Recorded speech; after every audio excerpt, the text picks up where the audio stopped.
Então, bom dia a todos. Hoje, 22 de abril de 2015, dando continuação ao nosso estudo do livro Devassando Invisível, a média Dona Ivone da Amaral Pereira, e o capítulo 4 nas regiões inferiores. Muito obrigado, viu, Dualba? Que assim seja, que Jesus nos abençoe, que Jesus nos ilumine. E vamos lá, continuando a nossa leitura. Então, relembrando para vocês que ela está tratando de um trabalho que ela desenvolvia no mundo espiritual, estando em desdobramento, certo? Então, ela, como médium, ela saía do corpo e ia socorrer entidades que precisavam de socorro, sob os cuidados, logicamente, e o comando ali da situação de como agir pelo Dr. Bezerra de Menezes.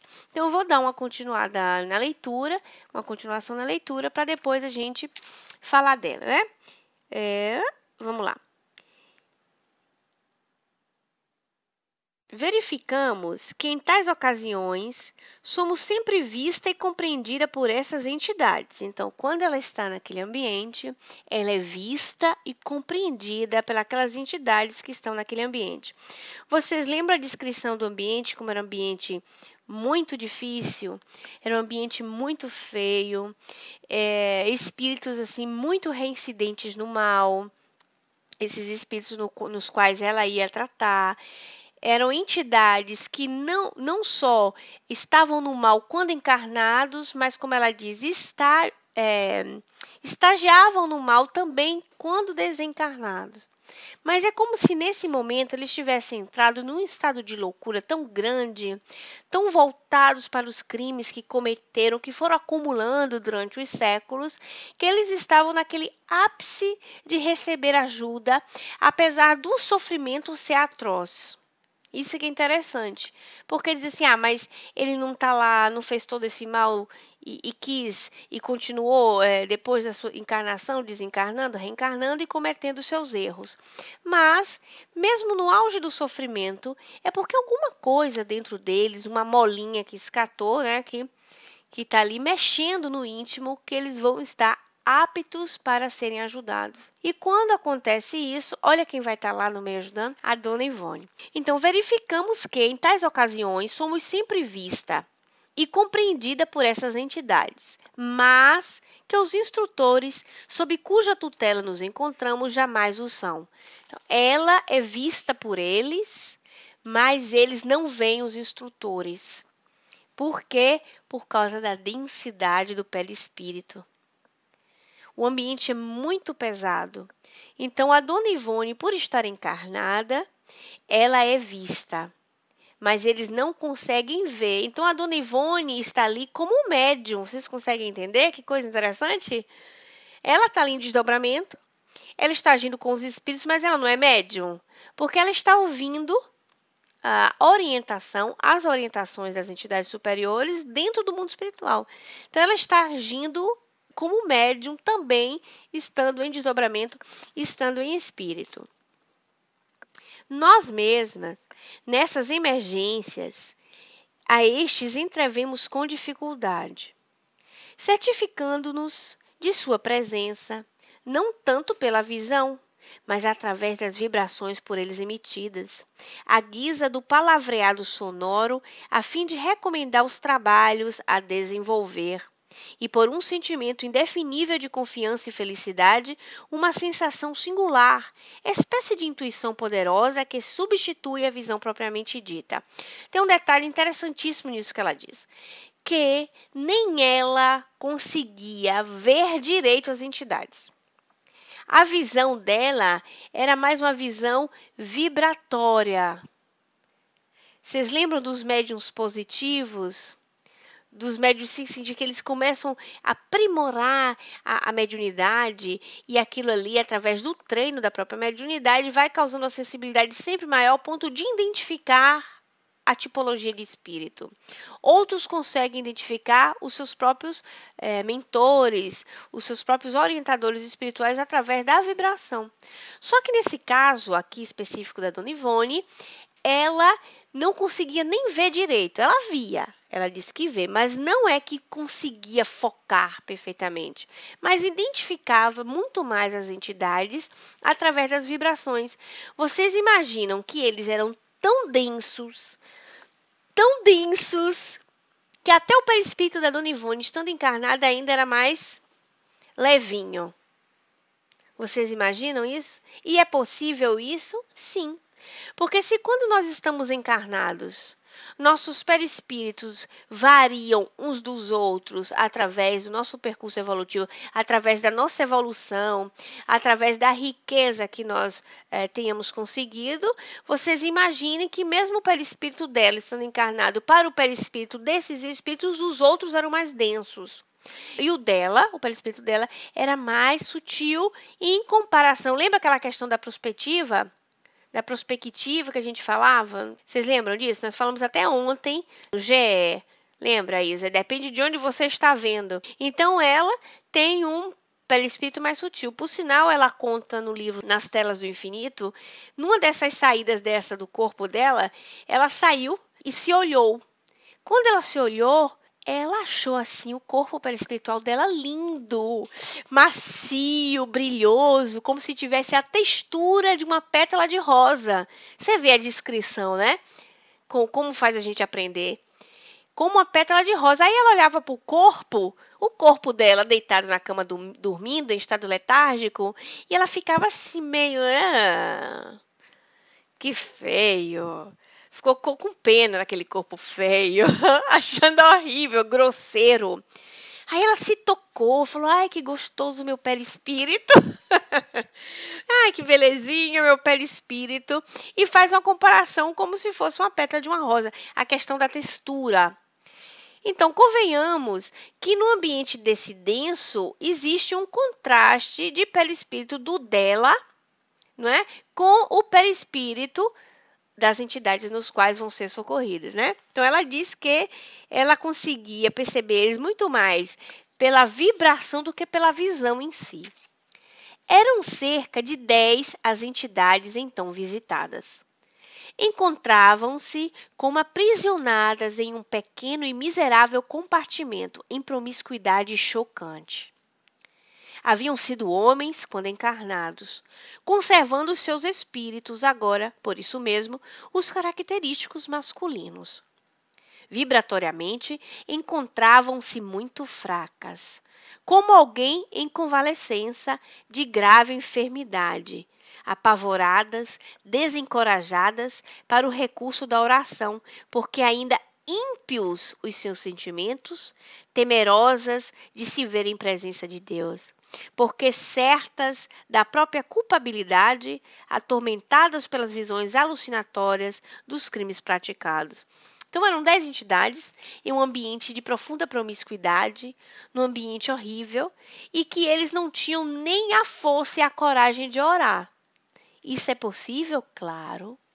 Porque dependendo da hediondez dos crimes, a pessoa sente até vergonha de rezar. Porque é como se não tivesse ainda a coragem de ver Deus face a face. Ou, às vezes, não se sentem habilitados de pedir perdão a Deus. Porque, na verdade, é um perdão à vida, a quem foi lesado, né? Então, de estar em contato com o processo de receber também carinho. Então, acha que não merece. Tem muita gente que nos diz, eu não rezo porque não me sinto com merecimento de rezar. É como se me faltasse o merecimento de levar os olhos para Deus. Então, exatamente, Massinha, não se sentem dignos. Não sou digno de me referir a Deus. Por quê? Porque os crimes, a vida hedionda, ficou tão enraizada na consciência que a vergonha é latente. Então, eles não tinham essa capacidade de orar. Onde eu parei?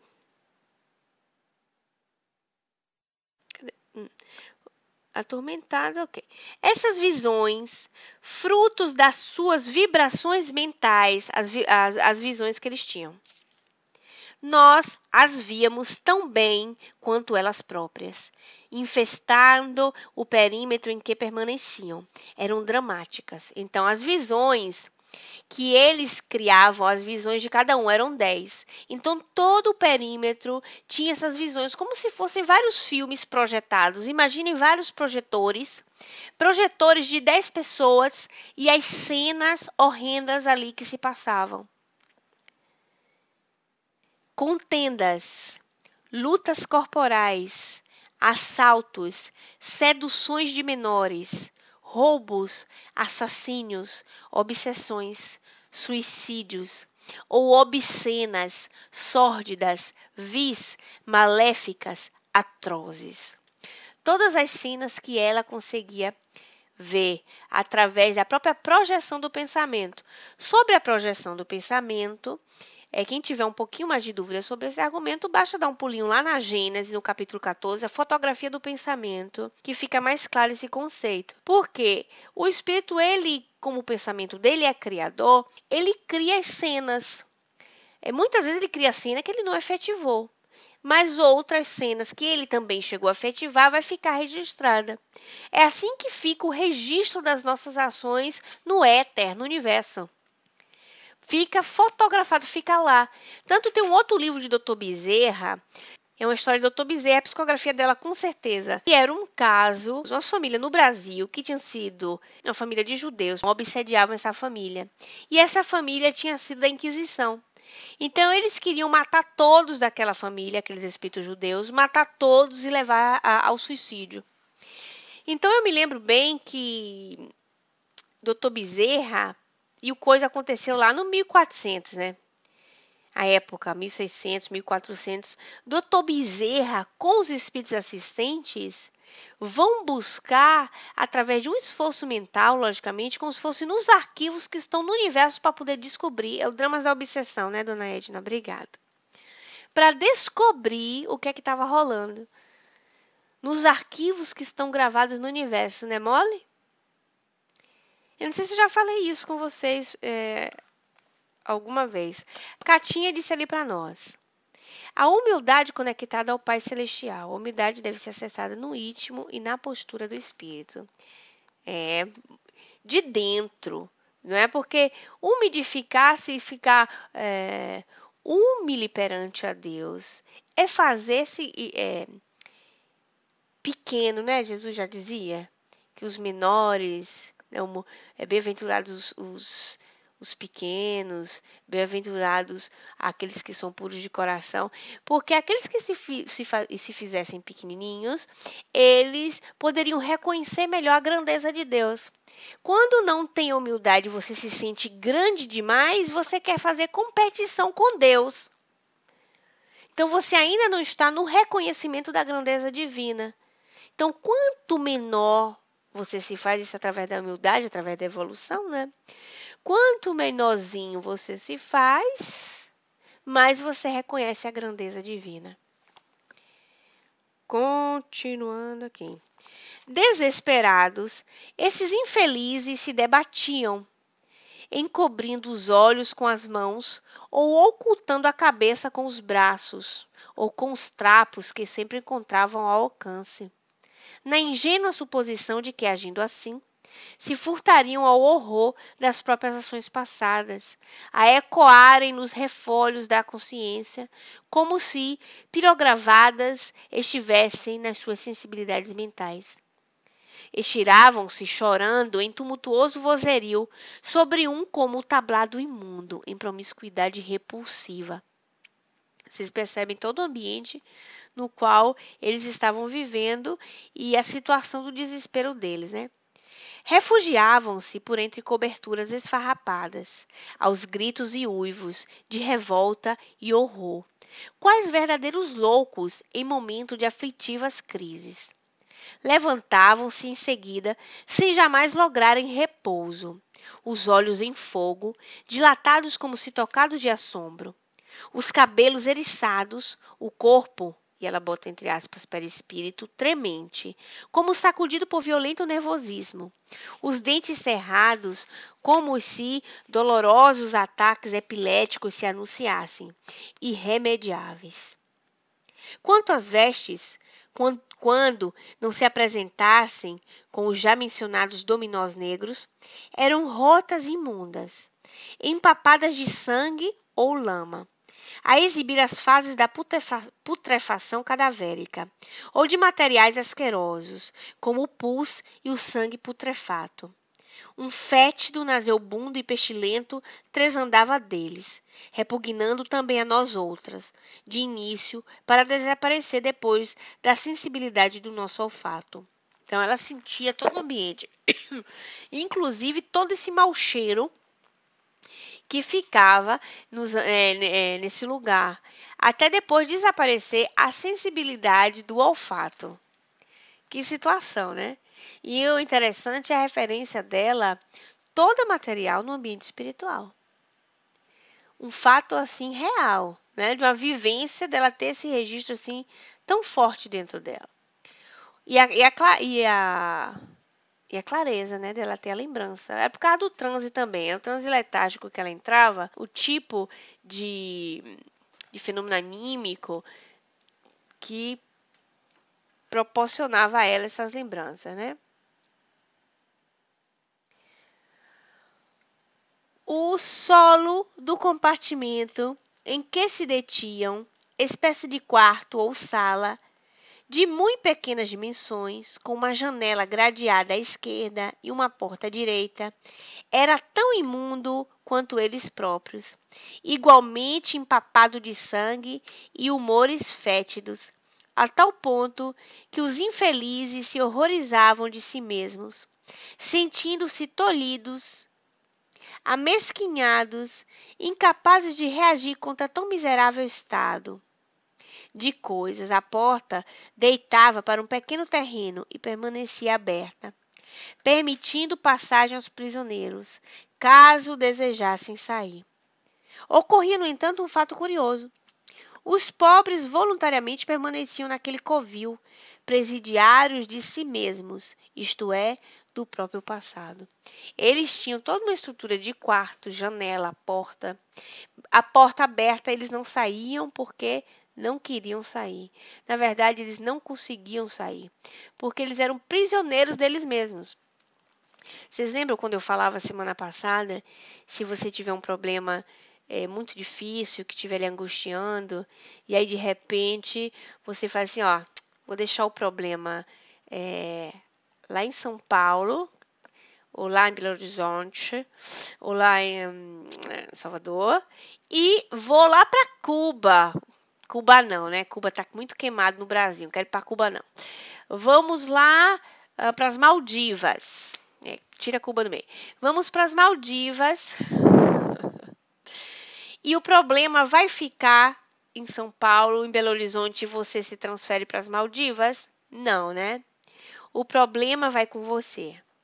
Então, não adianta você ir para o lugar mais lindo, de natureza perfeita, porque o seu céu e o seu inferno mora dentro de você. Como você pode estar em paz com seu coração e se encontrar em um lugar humilde, e você num lugar sem luxo, num lugar tranquilo, dentro da tua própria casa, e você vai estar bem consigo mesmo. Você vai estar bem. Então, quanto melhor fizermos por nós mesmos e pelo mundo, significa que o nosso céu interior vai estar muito mais harmonizado. Ibiza, né? Isabela queria ir para Ibiza. Elcio colocou para nós: aquilo em que pensas firmemente cairá sobre ti mesmo, de modo a te libertar ou a ti. Bem-vindo, Dudu. Deixa eu ler, viu que subiu. Te libertar ou de te encarcerar, dependendo dos sentimentos que impulsionam as tuas ideias. A liberdade está na nossa própria consciência, incrível, né? Porque a gente pode fugir à lei do homem, e muitos fogem à lei do homem. Mas as leis naturais, leis de Deus, se nós nos desviamos dela, o que é que acontece? Fica ali latejante. Não tem como fugir. Então, ela descreve para nós toda essa situação de tristeza.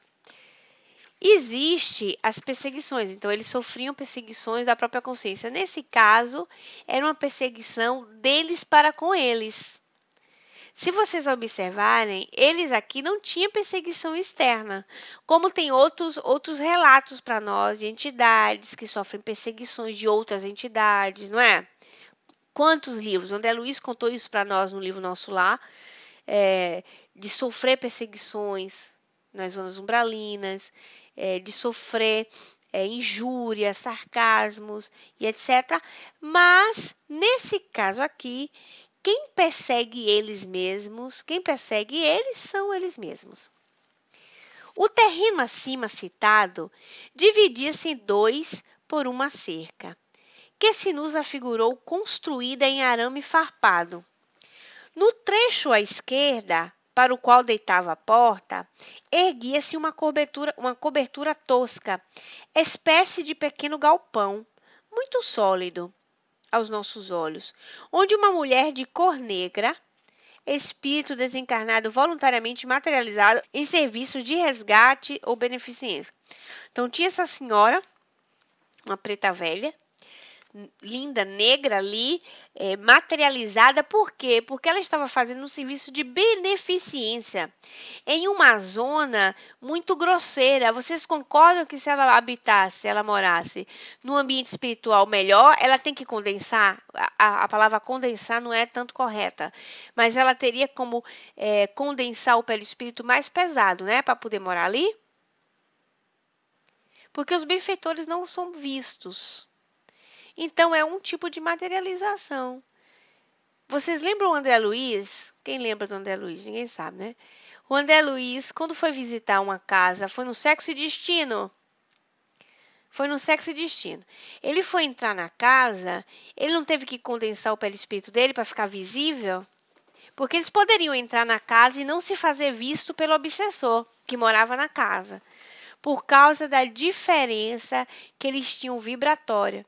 Então, mais se desmaterializa, menos se está sob o jugo da matéria, sob o jugo das paixões que nos atrelam à matéria, nós vamos ter perispíritos mais ou menos leves perante esse tipo de comportamento.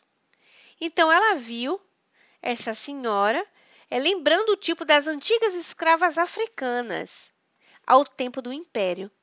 Sorridente e simpática, deixando entrever certa luminosidade no seu envoltório perispirítico.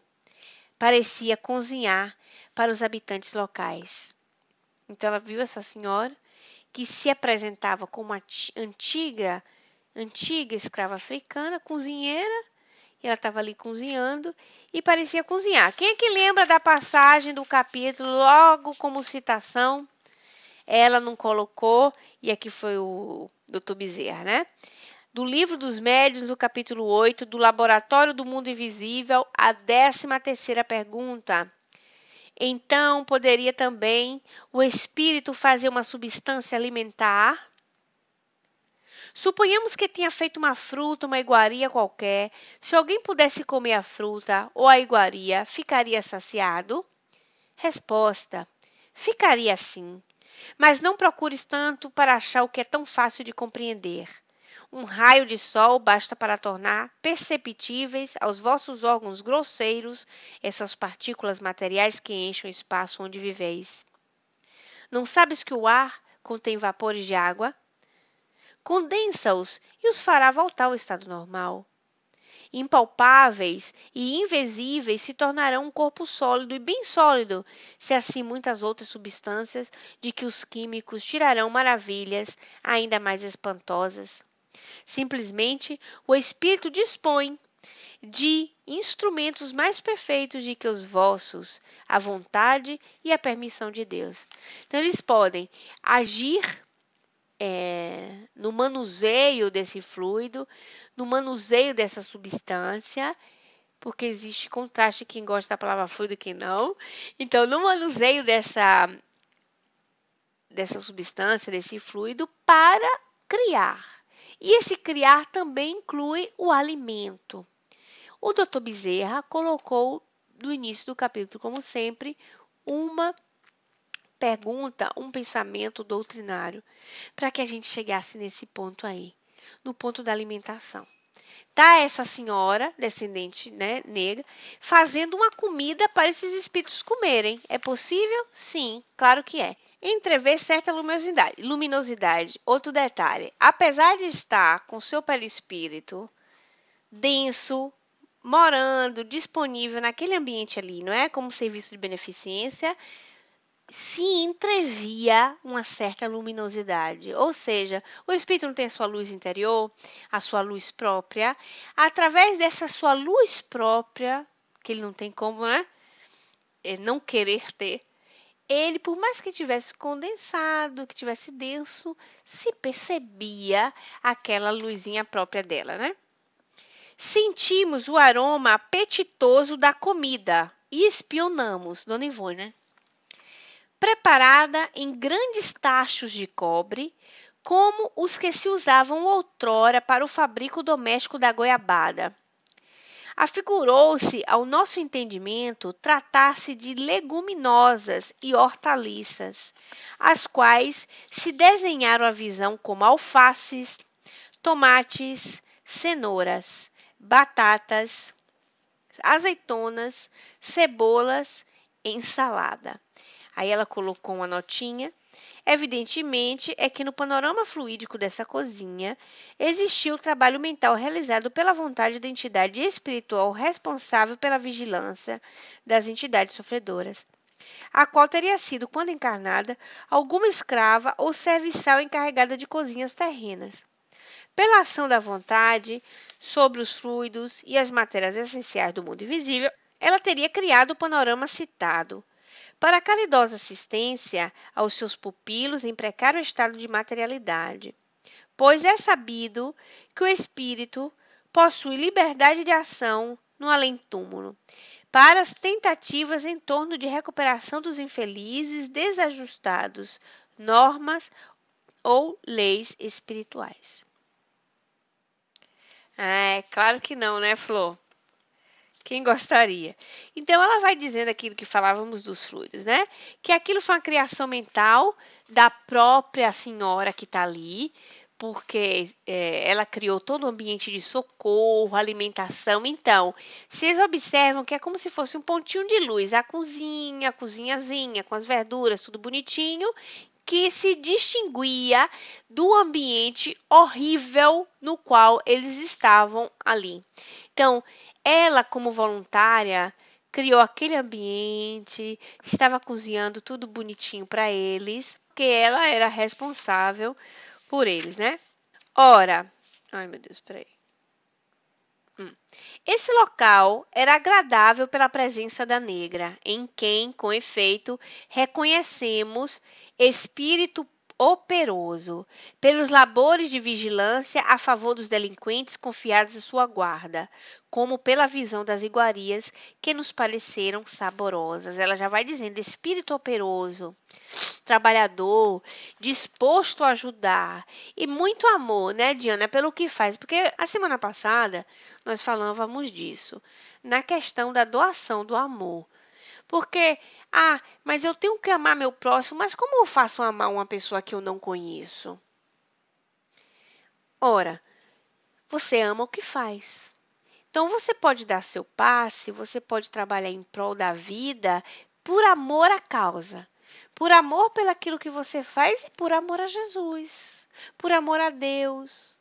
Por amor a quem seja, né? O profeta que seja, quem seja. Por amor à sua causa. Então, mas eu não amo o seu João, Dona Maria, seu Zequinha. Tá bom. Porque eu não conheço o seu João, Dona Maria e seu Zequinha e eu nunca vi. Como eu faço a dizer que amo? Porque você, quando se envolve ao sentimento de compaixão, isso a gente tinha falado semana passada também, você desenvolve energias, você libera energias dentro de ti que são de grande potencialidade. Você ama a causa. Quando você ama o que faz, tudo fica mais bonito. Por exemplo, vamos todos hoje almoçar na casa da Maria. A Maria fazia uma comida muito gostosa, porque Maria ama o que faz. Então, aquilo que ela faz vai ter uma qualidade melhor. uma qualidade melhor, porque vai ter o carinho, vai ter o amor dos amigos que vão estar ali juntos. Então, quando a gente ama o que faz, o serviço vem muito melhor. Aí não quero comer de olho, não, tô fora. Então, o serviço, o trabalho é. Então, como posso fazer um serviço em pró ao meu próximo se eu não o amo? Se eu não o conheço? Porque o amor vai ser desenvolvido através do conhecimento. Não é assim? Eu faço conhecimento, desenvolve o amor. Como é que nasce o amor entre amigos? Através do conhecimento. Você vai lidando com aquelas pessoas, você vai despertando simpatias, né? Coisas em comuns e tal, e você desperta o amor. Como é que você ama seu filho? Você ama seu filho porque você lidando com ele, nasceu de você, já começa um vínculo de conhecimento contigo. Não vou nem falar de reencarnação, mas já começa o vínculo contigo desde o início do primeiro dia da fecundação, primeiro momento, né? Então cria um laço de conhecimento. Mas quando você ama a causa, você amplia o amor. Então você tem a capacidade. Essa senhora, que no capítulo você não vai compreender se elas têm ligação com eles. Mas a lógica diz que deve ter ligação com eles. Com esses 10 seres humanos que estão ali em estado horrível de sofrimento. Então deve ter uma ligação. O quintal da direita, porém, de-se-ia tétrico e singular cemitério, pois que do solo fétido e lodoso emergiam mãos humanas súplices, cabeças desgrenhadas, de olhos aterrorizados, bradando por socorro e piedade. Cadáveres estirados a se desfazerem em sangue matérias putrefatas, que encharcavam a terra e braços e pernas humanos dispersos por aqui e por ali. Visão macabra, que perturbaria a mente do vidente, se para tais serviços o médium não fosse previamente fortalecido por assistência especial. Ela tinha toda uma força moral para lidar com aquilo ali, porque ela estava sob os cuidados de Dr. Bezerra de Menezes, né? Florzinha disse, quanto mal a gente tem que fazer para ficar assim? Pois é. É melhor a gente não saber, né? É melhor a gente fazer quanto bem melhor para a gente não ficar assim. Vou nem contabilizar quanto mal é necessário para a gente ficar assim. Vamos contar quanto bem é necessário para a gente não ficar assim. Todo bem possível. Ora, conhecedores da existência desse extravagante cemitério, os criminosos, apesar dos remorsos alucinadores, preferiam a permanência indefinida no pequeno compartimento a tentarem a fuga, pois sabiam que teriam de cruzar o cemitério e divisar, naqueles impressionantes despojos, as vítimas da sua maldade de homicidas e obsessores que haviam levado. Igualmente, tantas criaturas incautas à prática de homicídio e suicídio. Então, vocês imaginam que naquele cemitério ali, tudo criado, não é? Pela cabeça deles. E ali eles queriam fugir, mas eles não tinham coragem, porque além deles terem, você vê, né? Além deles terem feito o mal em si, ter sido assassinos, estupradores, suicidas, eles, quando desencarnados, eles estimulavam as pessoas para ir, levou muita gente a suicídio e a homicídio também, através da obsessão. Então, qual é o mal que me faz mal? Quem lembra dessa frase?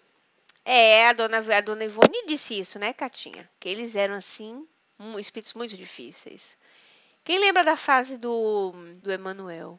O mal que me faz mal é o mal que eu faço e não o mal que me fazem. Porque quando a pessoa cria uma circunstância de sofrimento só para ela, é lógico que o sofrimento vai ser diferente.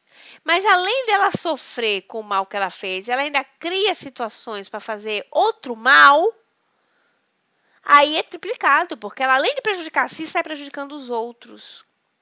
Quando a máxima do Cristo é amar ao próximo como a ti mesmo, significa que tu tem que querer um bem a ti tão grande para você querer bem ao outro, para você ter uma noção Então, são sentimentos que se compensam, não se contradizem. São necessidades que caminham junto. Repare, eu amo a mim e amo você, mas se eu não amar a mim, não consigo amar você. Então, são sentimentos que nós vamos desenvolvendo com a evolução, com as encarnações, com as experiências. Hoje, eu digo a vocês que nós estamos num patamar evolutivo muito melhor, logicamente, já é melhor do outro. Mas a partir do momento que vocês estão aqui, né, Elcio? Nós estamos aqui nos educando, né, Elcio? Tentando aprender alguma coisa para trazer para a vida do todo dia. E nós sabemos que o intelectual não caminha para e passo com o moral. Mas nós estamos nos esforçando porque nós precisamos do intelectual para entender onde não errar no moral. Então é uma necessidade. São necessidades evolutivas e nós já estamos muito além. Então, todos aqueles probleminhas que a gente tem, você sabe aqueles probleminhas que tá incomodando vocês? Todo mundo agora se falou para si, ninguém precisa escrever as suas coisas aqui na tela. Mas você sabe aquela coisa que está incomodando? Pois você não tem o que reclamar. Você é uma pessoa muito feliz.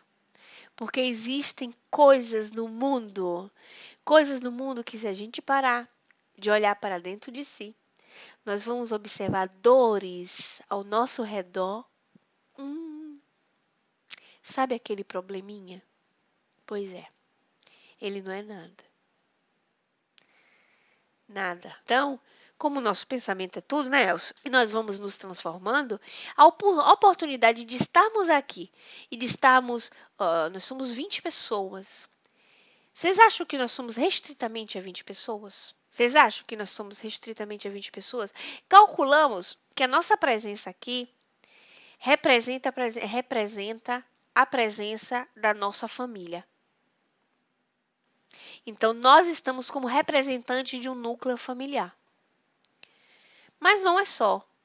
Nós estamos aqui e representamos a presença do ambiente espiritual que nos circunda, a nós e aqueles da nossa família. Não só.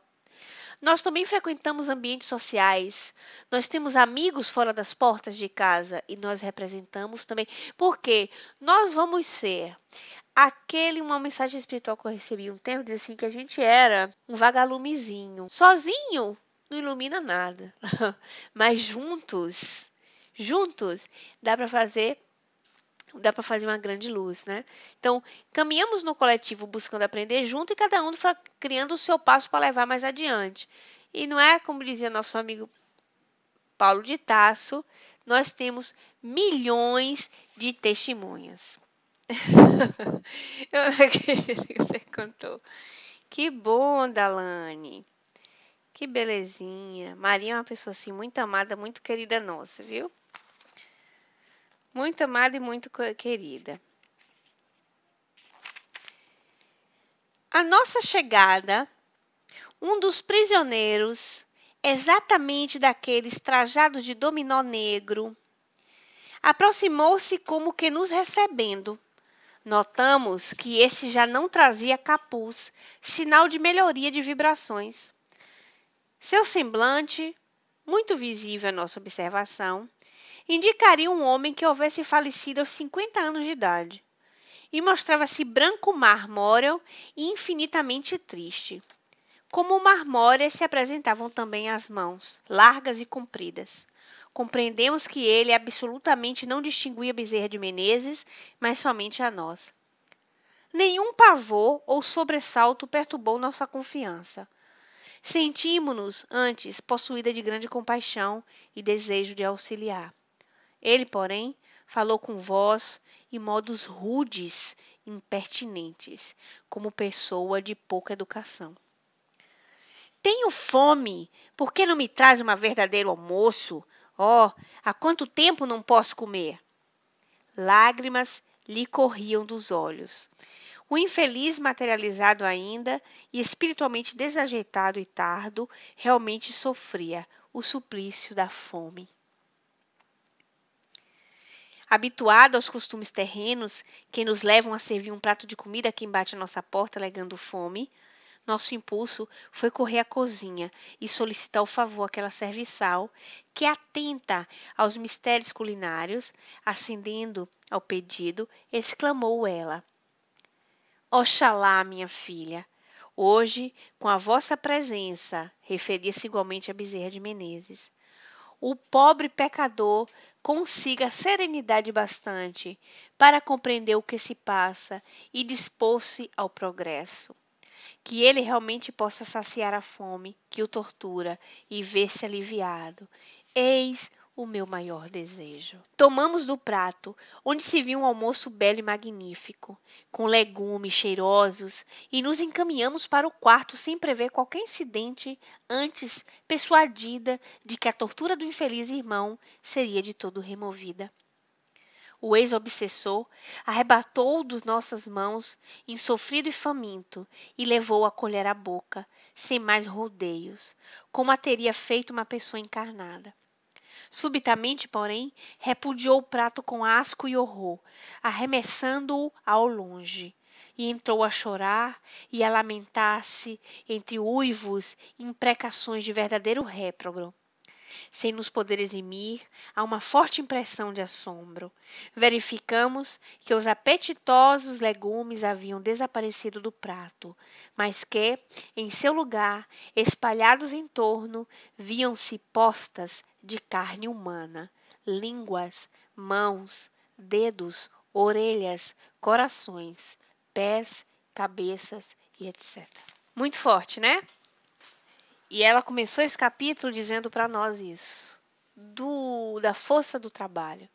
Aqui se pode fazer, que tipo de atividade pode fazer um médium no momento do desdobramento. Ela teve a capacidade de trabalhar, foi submissa, não é, aos espíritos para desenvolver o seu trabalho da melhor maneira possível. E observar um sofrimento desse é de horror, de toda circunstância. E se vocês conseguirem perceber a profundeza da fome desse nosso irmão, ele sente fome. Ele está materializado, ele sente fome, ele nunca mais comeu. Mas a fome dele não é fome de comida. A fome dele é fome de paz, é fome de Deus. É a necessidade que ele está tendo agora de aproximar-se de Deus. Porque por mais que através dos crimes, das desgraças que um ser humano pode fazer, e através disso se afastando, é esse o conceito do se afastar de Deus. Mas uma hora ele tem fome de Deus. Ele tem a necessidade, porque estar em comunhão com Deus é uma necessidade. Essa é a verdadeira saciedade. É o Pai. E a mente dele está tão corrompida, tão destruída, que ele, quando pegava o prato na mão da comida, criava toda aquela circunstância de dor e sofrimento. Tô passando para você, Florzinha. Em mérito a isso aí, sabe, gente, eu repito para vocês o pensamento da semana passada, que quando o ser humano faz mal ao outro e destrói corpos, ele mata pessoas, ele mata corpos, né? Ele está matando corpos. Quando nosso corpo está doente, o corpo está doente. A questão provatória e não expiatória. Mas a gente pode superar qualquer coisa trabalhando no bem, insistindo em estar presente no bem, em estar nas melhores companhias. Mas o sofrimento moral desses crimes, aí não tem cadeia certa. E vocês imaginem as reincidências de espíritos assim. Tem que ter misericórdia, a gente tem que se deitar na misericórdia. Estar dentro da misericórdia. Porque a gente vê um criminoso sofrendo assim, sabendo da hediondez do que fez, a gente há de dizer, é a justiça que está agindo, né?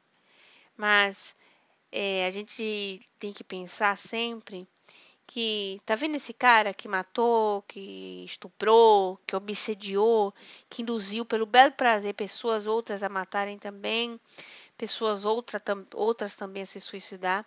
Esse indivíduo, esse elemento é filho de alguém. Qualquer elemento desgraçado que vocês virem nos noticiários, lembrem desse irmão.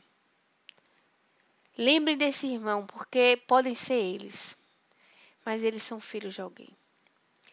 E quando a pessoa não é digna de amor, que você fala, meu Deus, como é que eu vou amar um estrupício desse, uma pessoa ruim, assassina, estupradora, pedófila, não tem como amar.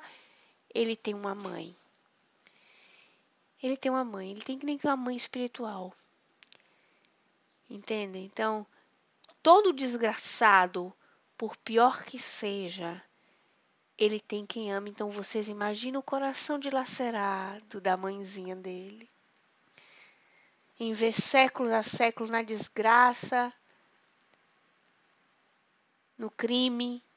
Porque, olha, gente, às vezes eu digo, quando eu já tive a oportunidade de conversar com um amigo outro, o povo não me acredita, mas é muito mais fácil ser mãe da vítima do que do algoz. Muito mais fácil. Porque se alguém tirar a vida de seu filho, ele tirou só a vida do corpo, porque o espírito vive sempre. Um espírito ninguém mata. Então Deus toma conta dos espíritos, não do corpo. Mas o algoz, o criminoso, é muito mais digno da nossa misericórdia. Muito mais. 1000 vezes mais. É aí que a gente vai desenvolvendo o amor à causa. Porque você não vai conseguir amar um estrupício desse. Eu vou amar uma coisa ruim daquela. Mas vai amar a causa, vai fazer pelo Cristo e vai fazer pela mãe, né, dona Edna? Mãe, porque a gente é mãe. Como é que eu queria que tratasse o meu filho? Com um pouco mais de compaixão, com um pouco mais de misericórdia? É claro, qualquer mãe. Qualquer infeliz violento, ele tem uma mãe. E quando a gente não te dá conta de fazer por ele, quando vocês estiverem pé da vida, que vocês estiverem tiririca, que vocês estiverem mesmo assim, ele tem uma mãe. Então eu vou fazer pela mãe dele. Não vou fazer por ele, não. Vou fazer pela mãe dele. Não vou fazer por ele, vou fazer pela mãe. Vou fazer porque o Cristo espera isso de mim. Jesus espera isso de nós. E a Maria fechou ali, como disse o Cristo. Nenhuma ovelha minha se perderá. Nenhuma. Então concluo o estudo hoje de uma reflexão assim muito profunda, porque pregar o amor ao criminoso não é fácil. Falar desses argumentos é um pouco complicado numa sociedade tão difícil como está agora, sabe? Então, amar o criminoso não é fácil, mas é uma tentativa. E se a gente não for por ele, vai pela mãe dele. Muito obrigado. Convidando vocês para uma oração, para concluir o nosso trabalho de hoje. Que Jesus nos abençoe. Que os Espíritos amigos nos dê assistência, que essas reflexões permaneçam no nosso coração, que nós possamos emitir pensamentos de carinho, de amor, por aqueles que rompem os laços com Deus, pelos nossos irmãos que ainda, Senhor, se encontram enfiados no mal. Tende misericórdia, Mestre, porque o Senhor veio para os doentes e necessitados. E nós um dia fomos também necessitados. Desse tipo, talvez, quem sabe. Mas como uma vez um amigo espiritual me disse, ainda bem, minha filha, que não te lembras de Nita. Pai nosso que estais nos céus, santificado, bendito seja o teu nome. Venha a nós o vosso reino, mas que seja feita, Senhor, a tua vontade, assim na terra como nos céus. O pão nosso de cada dia dai-nos hoje, mas perdoai as nossas ofensas, assim como nós perdoamos aqueles que nos têm ofendido. Não nos deixeis cair em tentação, livrando-nos do mal que temos em nós, libertando-nos, Senhor, dando-nos a coragem e a força de sairmos das paixões que ainda nos atrelam à terra, de todo mal, enfim, que assim seja. Graças a Deus, que assim seja. Que Jesus nos abençoe, meus amigos. Muito obrigado, viu?